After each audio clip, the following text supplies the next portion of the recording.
Today, we're gonna show you how to create top-down overhead videos.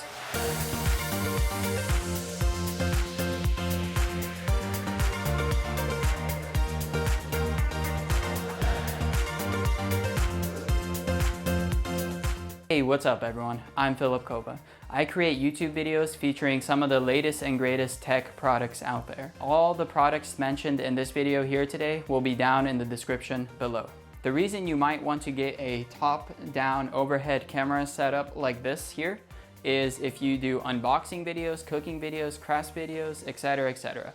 This setup I have here is one stick that attaches to the desk and it's adjustable through the gears here. And also on the tip here, we have a ball mount that you can adjust to get that perfect camera angle that you're looking for.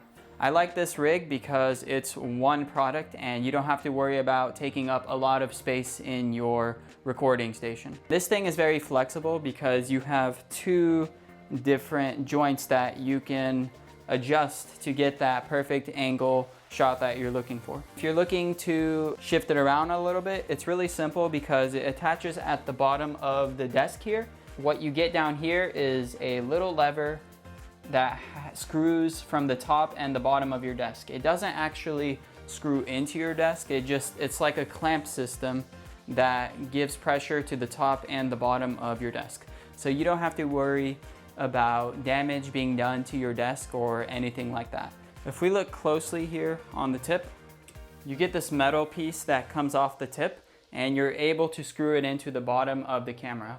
If you want to make your top-down shots look a little bit nicer in video, I'd recommend adding some props, maybe some greenery like so. And you can lay it down next to the products that you're filming and you can have this greenery off to the side somewhere. I have two items that I use often. I use this green piece of grass here and I also use this green square looking thing. And I shift them around depending on what I'm reviewing and what angle I want to get. I'll leave a link to some of these products down below in the description. To create the perfect overhead shot, not only do you have to have a tool or some way to get your camera at a 90-degree angle over your filming station, you also have to make sure your lighting is positioned in a good place. To me, I found the best lighting position is to be off to the side somewhere. So in my case, I have a light setup right here. You could see the background that's very lit up here. You can see the light is at a higher place and it points down at an angle here. Your setup may be a little bit differently, but I recommend keeping your light station high and going down at an angle at your desk. If you're doing something like drawings, you may want to position the lamp on the other side. That way you don't cast a strong shadow. Something to keep in mind when you're using an overhead setup that attaches to your desk is that if you shake the desk, your camera will also shake because it is attached to the desk. And this may cause you to have some shaky footage, but you can always edit that out with stabilization in video editing softwares.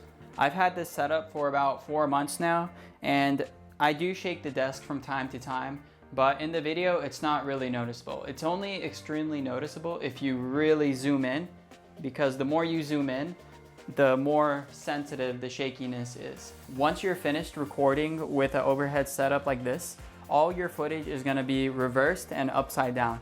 The way you fix that is you apply the flip effect in a video software and it'll flip it back to its normal position. So I hope you enjoyed this video and the setup I have here. I really do hope you find a solution that works for you.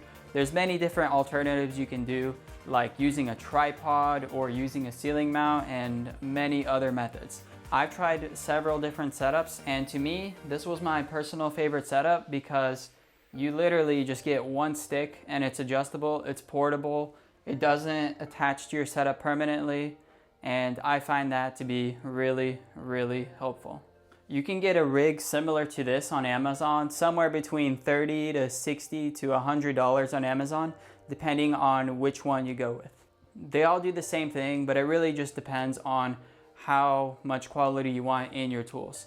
I really wanted something long-term that I'm gonna use for many, many years down the road, and this is the one I decided to go with. If you like this video, please hit that like button, and if you want to see more tech videos in the future, consider hitting that subscribe button.